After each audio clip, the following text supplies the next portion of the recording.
लेकिन जो आपको पहचानता बहुत अच्छे से ना हो, वह आपसे पूछे आप कैसे हो, आप क्या उत्तर दोगे? ठीक है, हाउ आर यू, फाइन। कैसे चलते है? मस्त। चाहे पस्त होवे फिर भी बोलेगा मस्त, क्योंकि तुम्हें यह मालूम है कि सामने वाले को अगर हम अपनी दुख भरी कहानी सुनाएंगे, सुन तो लेगा, हमदर्दी का नाटक भी करेगा, पर दिल ही दिल में मालूम क्या बोलते लोग, गंदे कर्म किए ना तो भोगने तो पड़ेंगे ना। इसने बड़ा दुख दिया था अपनी बहू को, इसने बड़ा दुख दिया था अपनी सास को, इसने अपने भाई का हक खा लिया था, ये तो चोर है, ये चोर को तो दुख होना ही होना था। अभी पहले सुनते समय पूरी कहानी सुन रहा है। ढूंढने जाओगे तो सच्चा हमदर्द तुम्हें मिलेगा कोई नहीं। जब ढूंढने जाओगे तो आपका घर फूंक के तमाशा देखने वाले मिलेंगे, लेकिन आपके दुख पर सच्चे दिल से आपसे सहानुभूति करने वाला कोई नहीं मिलेगा। मुश्किल से अगर जिंदगी में कोई एक अच्छा मित्र मिल जाए ना, जो सच्चे मन से आपसे प्रेम करे और आपका ख्याल रखता है और आपकी मदद करने को उत्सुक हो, तो यह अपना बड़ा भाग्य समझिएगा कि आपको एक ऐसा अच्छा मित्र प्राप्त हुआ है। तो मित्र बड़े मुश्किल से मिलते, बहुत मुश्किल से मिलते। अपने मन के इन दुखों को अंदर अंदर समेटे और बाहर बाहर हंसते हंसते जिंदगी जब हम जीते हैं, तो ये ड्रामा करते करते क्या है, मन के अंदर इतने वेग दुख के, विषाद के, निराशा के बढ़ते जा रहे हैं, और बाहर बाहर मुस्कुराना तो मुश्किल हो पड़ जाता है। एक फिर समय ऐसा आ जाता है, निरंतर चिंता, निरंतर शोक करते रहने से, जैसा मैंने अभी कहा, हमारे शरीर में कोर्टिसोल की मात्रा अधिक बढ़ जाती है, जिससे हमारी नाड़ियाँ संकुचित होने लग जाती हैं, आर्टरीज और वेन संकुचित होने लग जाती है, रक्त का प्रवाह फिर चलाना मुश्किल हो जाता है। हार्ट जो हमारा दिल है तो पंप है, अब इस पंप को भी काम करना और मुश्किल पड़ जाता है। यहीं से फिर हृदय रोग आने लग जाते, एक के बाद एक के बाद एक फिर रोग बढ़ते जाते हैं। मैं ये समझती हूँ, अगर हम अपने मन को प्रसन्न रख सकें, अगर हम अपने मन को शांत रख सकें, तो उसका सबसे बड़ा बेनिफिट ये होगा कि आपके शरीर में बीमारियां कम होंगी। जब बीमारियां कम होंगी तो डॉक्टरों के चक्कर नहीं लगाने पड़ेंगे, दवाओं को खा के अपने शरीर को, दवाओं का साइड इफ़ेक्ट्स वो सब झेलने से हम बच जाते हैं। और बड़ी बात यह है, जब हमारा मन शांत होता है तो हमको ये सारा संसार प्रभु की अनुपम कृति लगता है, सुंदर लगता है, और फिर इस सुंदर जगत में एक सुंदर जीवन जीते हुए हम अपने आप को बहुत सुंदरता से निखारते, मानसिक और बौद्धिक विकास की ओर अपने आप को ले जा सकते। जीवन की एक कटु सच्चाई है, किसी से पूछ के देख लो, दुख की तो कोई कमी नहीं है, सबके पास एक कहानी है। किसी को पूछ के देख लो, किसी को अभाव है धन का, किसी को अभाव है नौकरी का, किसी को अभाव है बड़े घर का, और कभी कभी अभाव जरूरत की वस्तुओं का तो नहीं है, लेकिन मन में वासनाएं बहुत हैं, मन में लालच बहुत हैं, ये हो जाए ये हो जाए। और जब देखता है दूसरों को तो मन में ये इच्छा आती है, स्वाभाविक इच्छा आती है कि ये मेरे पास भी हो, ये मेरे पास भी हो। तो वस्तुएं इकट्ठी करने में और वस्तु खरीदने के लिए पैसा कमाने में, और पैसा कमाने के चक्कर में अपने पारिवारिक जीवन का वो सत्यानाश कर लेते। अभी मैं मुंबई से इधर आई तो रात्रि को 9 बजे करीब मेरी नज़र नीचे सड़क पर पड़ी, तो ईस्टर्न जो हाईवे है उसके ऊपर इतनी लंबी कतार गाड़ियों की लगी हुई थी। तो मैं विचार करने लग गई कि रात के 9 बज रहे हैं और ये अभी ट्रैफिक में फंसे हुए हैं, जाने किसने थाने में जाना है, किसने कहाँ पहुँचना है, ये कब घर पहुँचेंगे, कब भोजन करेंगे, कब अपने बच्चों की कोई दुख तकलीफ, स्कूल कॉलेज की कोई समस्या सुनेंगे, और पत्नी है तो उसको, या माता पिता है उसको, उनके क्या समस्या है, उनके साथ वक्त बिताने का समय कहाँ। जब तक घर पहुँचेंगे बच्चे सो चुके, माँ बाप सो चुके, पत्नी इंतज़ार कर सकती है, नहीं भी कर सकती है, और सुबह सुबह बच्चे स्कूल चले गए और माँ बाप काम के लिए जब तक तैयार होते हैं, और मुलाकात कब हो रही है, शनिवार को या इतवार को, बाकी समय बच्चे क्या कर रहे हैं उनको खबर नहीं, और बच्चों को ये खबर नहीं कि माँ बाप कैसे हैं। हम कट से जाते हैं एक दूसरे के साथ। तो बड़ा मन में ये आ रहा था कि आदमी को कितना मोल चुकाना पड़ता है हाई लाइफस्टाइल जीने के लिए।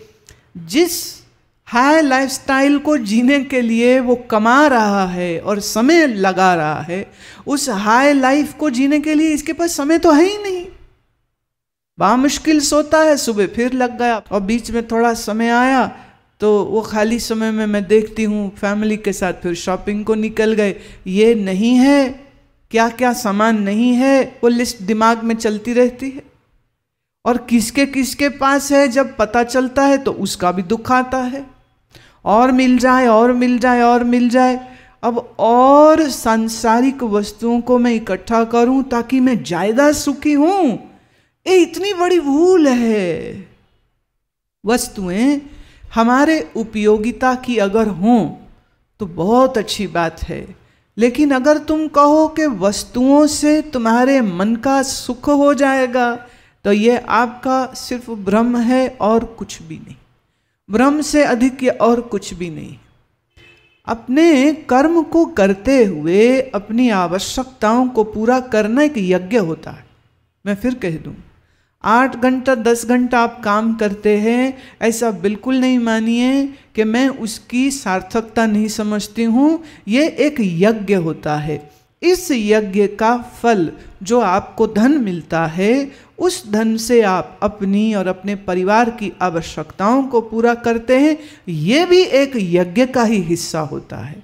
पर प्रश्न ये उठता है, धन कमाया, घर बनाया, किस लिए?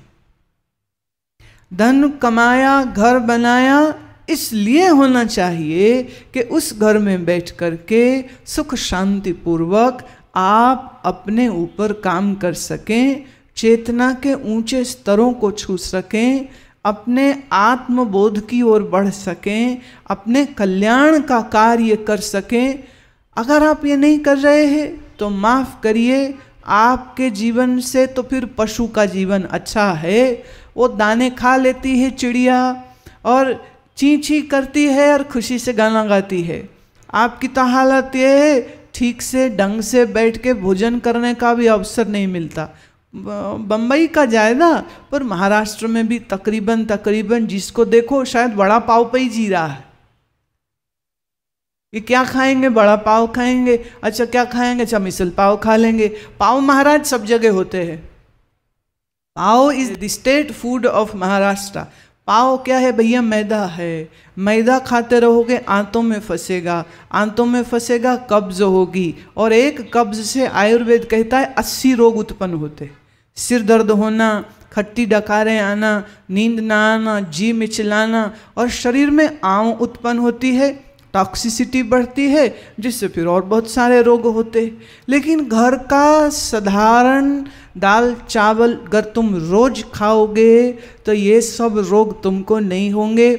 पाव तक बात रहती तो भी ठीक थी, अभी पाव से बात और आगे बढ़ गई। मैं बच्चों से अक्सर पूछती हूँ, सबसे प्यारी चीज़ क्या लगती खाने में? एक ही जवाब मिलता है, पिज्ज़ा। दूसरा जवाब बर्गर, तीसरा जवाब गोलगप्पे, चौथा जवाब चाट अच्छी, और फिर बड़ा पाव। फिर पाव जी आ जाते हैं फिर से। देखिए, एक भोजन होता है जो हम स्वास्थ्य और पौष्टिकता के लिए खाएं, और एक भोजन होता है जो हम जीभ को खुश करने के लिए खाएं। पौष्टिकता के लिए भोजन खाएंगे तो भोजन अमृत तुल्य होगा, शरीर को स्वस्थ देगा, शरीर को स्वास्थ्य देगा, शरीर को ऊर्जा देगा। You will get so much energy from the food to do all your work. लेकिन अगर आप रोज रोज रोज इस तरह का खाना, जिसमें जीव को तो बड़ा मजा आ रहा है, जीव को तो इतना मजा आ रहा है कि खाते खाते खुशी के मारे लोगों की आंखें बंद हो जाती, इतना उनको मजा आ रहा होता है, लेकिन उसका नुकसान जो शरीर को आता है तो वो भूल जाता है उस समय पर। भगवान श्री कृष्ण ने आप देखें कि सिर्फ हमको गीता में भजन बंदगी के बारे में ही बात नहीं करी है, उसने और भी हमको बहुत कुछ सिखाया कि क्या खाना चाहिए और क्या नहीं खाना चाहिए, और क्या खाने से आपके जीवन में सुख बढ़ेगा और क्या खाने से आपके जीवन में दुख बढ़ सकता है। तो भगवान ने कहा राजसिक भोजन और तामसिक भोजन। राजसिक मतलब तीखा खट्टा, हाँ तीखा खट्टा खूब मिर्ची वाला तला हुआ। तामसिक भोजन क्या है?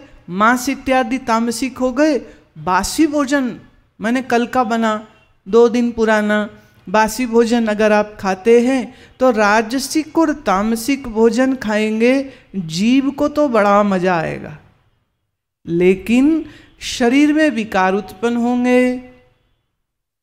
और सात्विक भोजन क्या है? जो हल्का हो, सुपाच्य हो, खाने में जल्दी हजम होए, ज़्यादा तीखा नहीं, ज़्यादा खट्टा नहीं, बहुत तला हुआ ना हो, ऐसा भोजन सात्विक है। जब आप खाएंगे तृप्ति भी आएगी और इसके खाने से मन में विकार भी नहीं चलेगा। आप कहोगे जी विकार कैसे आया? सुनो, जब आप ज़्यादा तीखा खाते हैं तो आपका पित्त विकृत होता है। जब आपका पित्त विकृत होगा तो उससे आपके स्वभाव में तेजी भी आएगी। ये कहावत बुजुर्गों की ऐसे ही नहीं बनी, तीखा खाएगा तो तीखा ही बोलेगा, मीठा खाएगा तो मीठा बोलेगा। तो बहुत अधिक तीखा खाते रहने से, एक दिन में नहीं, कई दिन तक, कई महीनों, सालों खाते रहने से उसके प्रभाव से शरीर में पित्त की विकृति आती है और पित्त की विकृति आने से बंदे में घबराहट और बेचैनी आने लग जाती। जब जैसे आप महसूस किया ही होगा ना, जब एसिडिटी ज़्यादा हो जाए आपको और खट्टी डकार आने लग जाए तो उसके पहले और बाद और साथ में क्या रहा? जी मिचलाता है, सर चक्कर आता है, उल्टी जैसा लगता है, घबराहट आती है।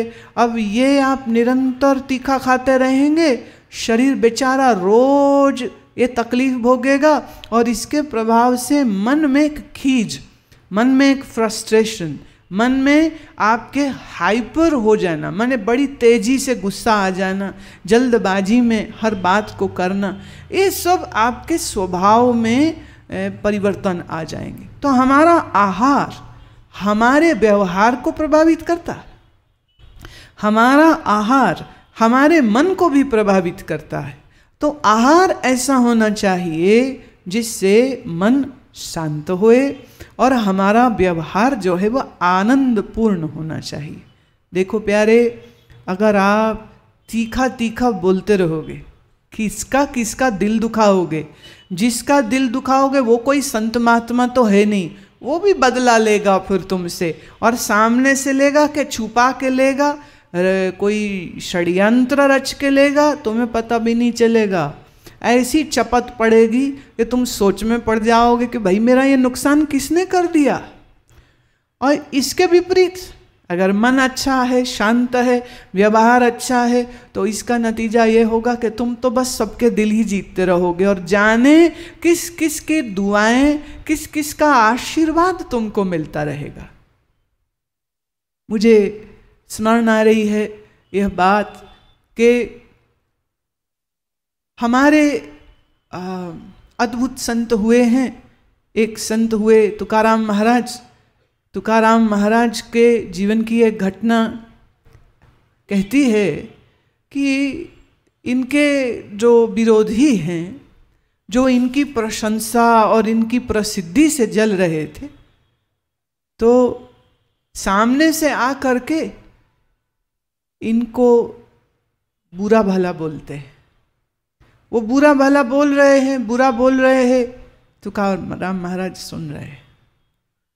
अब बोले नहीं कुछ आगे से, वो इतना बोले, जब आगे से कुछ नहीं बोले तो उससे रहा नहीं गया, तो उसने इनके ऊपर थूक दिया। तुकाराम महाराज ने अपने चादर से थूक को पोंछ दिया। उसने फिर थूक दी, ने फिर पोंछ दिया, ने फिर थूक दिया, ने फिर पोंछ दिया। कितने बार? थूकने वाला हार गया, तुकाराम महाराज हारे नहीं। देखने वाले भक्त हैरान रह गए, ऐसा कैसे? उनके गुस्सा आ रहा था कि इसकी तो खोपड़ी फोड़ देंगे हम, हमारे भक्त महाराज के साथ ऐसा व्यवहार कर रहे। परंतु उनकी शालीनता और उनकी शांति और उनके आनंद और उनके ठहराव से वो इतने हतप्रभ हुए पड़े थे कि वो कुछ कर ही नहीं पाए। वो आदमी सर झुका करके निकल गया, चला गया। एक भक्त ने कहा, भक्त जी प्रभु, ये आपके साथ ऐसा दुर्व्यवहार किया और आप आगे से ऐसे शांत, और हमको भी मना किए कि कुछ प्रतिक्रिया नहीं करना है, ऐसा क्यों? तुकाराम महाराज हंसे, हंस के कहते हैं, वो मुझे कुछ दे ही तो रहा था, कुछ ले थोड़ी रहा था, दे रहा है। तो हम तो भक्त है, हमको जो मिलता है हम स्वीकार कर लेते हैं। अब उसके पास वही था, गालियां, उसने वही हमको दे दी।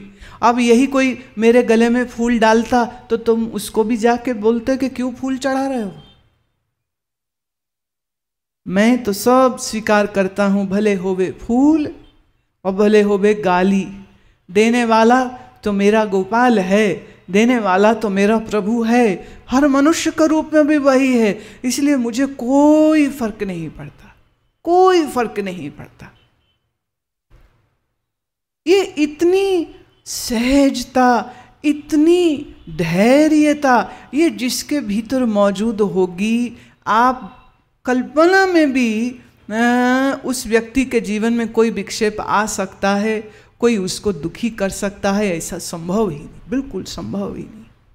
जिसका मन तद्रूप हो गया है, किसमें? ज्ञान में, ध्यान में। ज्ञानेन तु तद्ज्ञानम येषां नाशित्मात्मनः तेषामादित्यवद् ज्ञानम प्रकाश्यति तत्परम। जिसका अज्ञान निवृत्त हो गया तत्व ज्ञान से, और जिसका ज्ञान सूर्य के सदृश सचिदानंद घन ब्रह्म जो है वो सूर्य बन करके मन को प्रकाश प्रकाश प्रकाश दे रहे हों, बताइए उस मन में दुख का अंधकार क्या आ सकता है? आ ही नहीं सकता।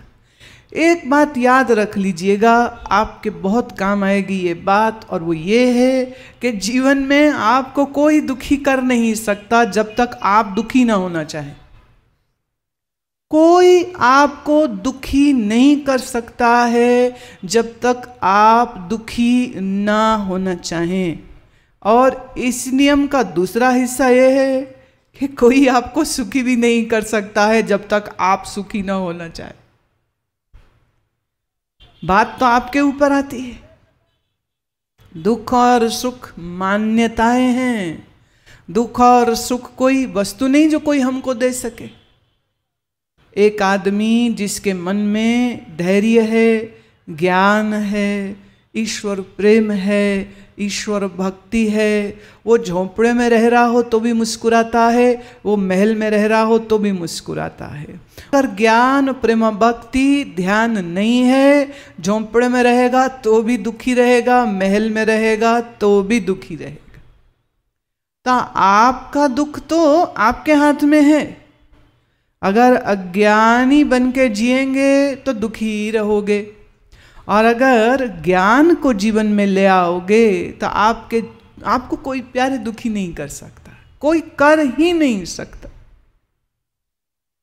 हम इस बात को इतने निश्चय पूर्वक कह रहे हैं क्योंकि यह सत्य है, और इस सत्य के कारण ही महात्मा लोगों ने यह बात कही कि सत्संग श्रवण करते रहो और बड़े प्यार से प्रभु गुणगान करते हुए, नितः ध्यान करते हुए प्रभु के इस मार्ग पर चलो प्यारे, मस्त होकर के जियोगे। जैसे गुलाब का फूल कोई देखे तो सबको खुशी होती है। हाँ, खिला हुआ गुलाब कोई आपको दे ही दे तो और भी ज्यादा खुशी होती है। हाँ, जो भगवान के भक्त होते हैं ना, वो गुलाब जैसे होते, जहां जाते अपनी खुशबू बिखेरते हैं। जो उनको देखेगा वो देख के खुश हो जाएगा। हाँ, और अगर आपके अंदर ज्ञान नहीं है, सत्संग नहीं है, साधना नहीं है, तो आपकी शक्ल वो जला हुआ बैंगन देखा, उसको आग में पका रहे हो, तो बैंगन ऐसे जब तक आग पे ना रखो बड़ा सुंदर लगता है, एकदम चमकदार, नाइस है ना, ब्रिंजल। पर आप उसको आंच पे रख दीजिए, ऐसा काला सड़ के बदसूरत हो जाता है। वो भी रोता है अपनी किस्मत को कि मैं बैंगन क्यों बना, इन्होंने मुझे कहाँ चूल्हे में झोंक दिया है। मैं लोगों के चेहरे देखती हूँ। अभी आप जाओगे ना वापिस, क्योंकि अभी तुम अपना चेहरा तो नहीं देख सकते इस समय। ये जो मैं बात अभी कर रही हूँ ना, तो इस समय में तुम सबके चेहरे गुलाब जैसे हैं एकदम।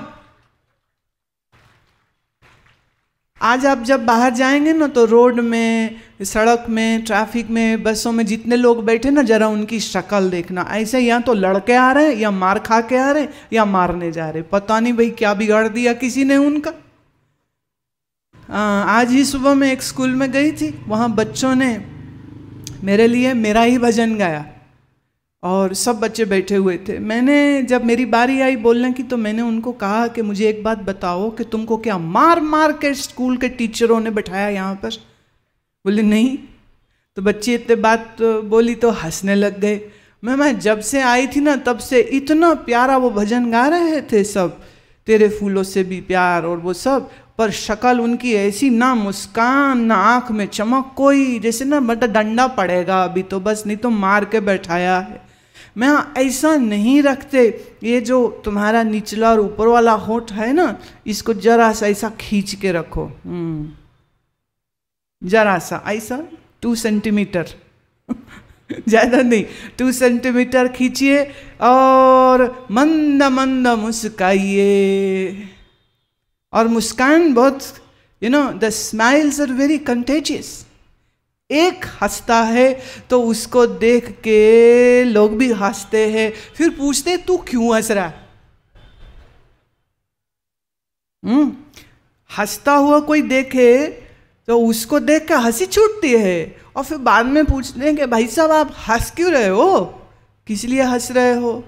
हंसी से हंसी आती है। ऐसे ही उदास सड़े हुए चेहरे भी बड़े कंटेजियस होते हैं। एक घर के बाहर खड़े थे सज्जन, बड़ा उदास चेहरा लटका हुआ, और घर के बाहर उनके डब्बे और जूते पड़े थे बहुत सारे। तो सोचने लगे, कह रहे इनकी अम्मा बीमार थी, कहीं अम्मा निकल तो नहीं गई। तो वो फट से वो घर के अंदर गए। पंजाब की बात है, वहाँ किसी के अफसोस करने जाए ना तो सफ़ेद कपड़ा सिर में लेके जाते हैं। तो फटाफट घर के अंदर गए, सफ़ेद चुन्नी सिर पर ली और भाग के वहाँ पर गए।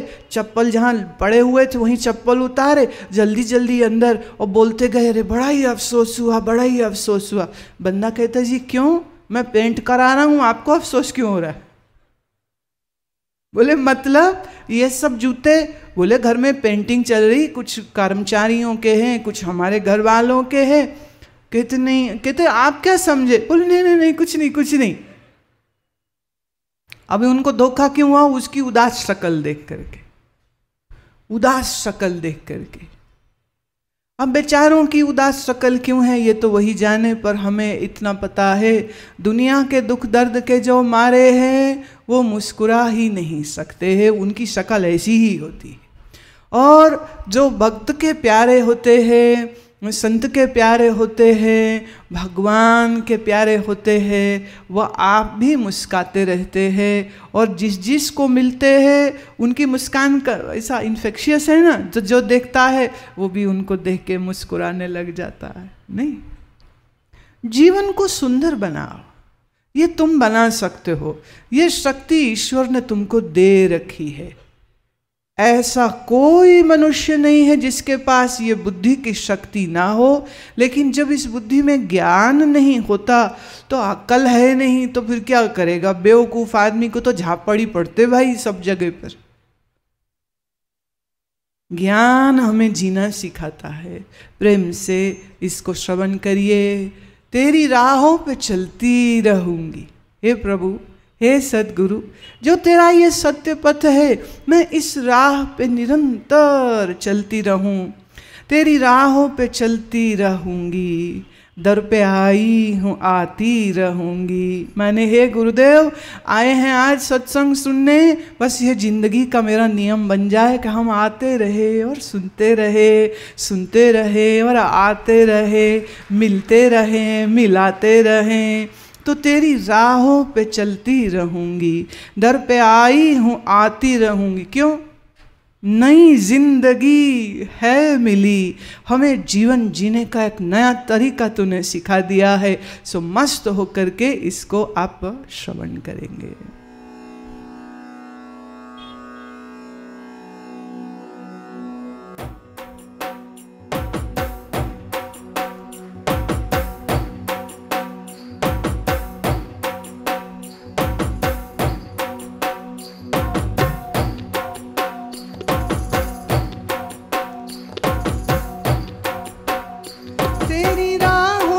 चलती रहूंगी, तेरी राहों पे चलती रहूंगी, दर पे आई हूँ आती रहूंगी, दर पे आई हूँ आती रहूंगी। अब मेरे साथ आप गाएंगे। तेरी राहों पे चलती रहूंगी, तेरी राहों पे चलती रहूंगी, दर पे आई हूँ आती रहूंगी,